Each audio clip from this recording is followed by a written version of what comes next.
Tollywood beauty Rakul Preet Singh ప్రస్తుతం తెగ speed చూపించేస్తోంది. వరుసగా స్టార్ హీరోలతో సినిమాలు చేసేస్తూనే సెన్సేషన్స్ ను క్రియేట్ చేస్తోంది రకుల్.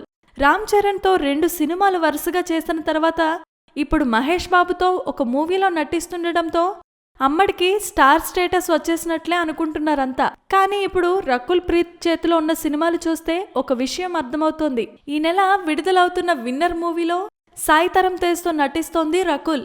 దీని తర్వాత మహేష్ బాబుతో చేస్తున్న సినిమా తప్ప ఈ భామ చేతిలో పెద్ద హీరోలతో చేస్తున్న సినిమాలేమీ లేవు. సోక్కడే చిన్నినైనా ఫేమ్ కళ్యాణకృష్ణ దర్శకత్వంలో నాగ చైతన్యతో ఒక మూవీ చేస్తోంది రకుల్. దీంతో పాటు బోయపాటి శ్రీను దర్శకత్వంలో బెల్లంకొండ శ్రీనివాస్ కి హీరోయిన్ గా నటిస్తోంది ఈ భామ. ఇప్పటికే టాప్ లీగ్ లోకి ఎంటర్ అయిపోయిందని అనుకుంటున్న టైంలో స్టార్ హీరోలతో సినిమాలు లేకపోవడం మాత్రం రకుల్ కెరీర్ కి లోటే అని చెప్పాలి.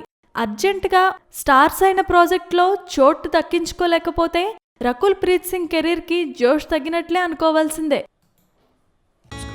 Please subscribe. Hi, it's me Purna. Please subscribe.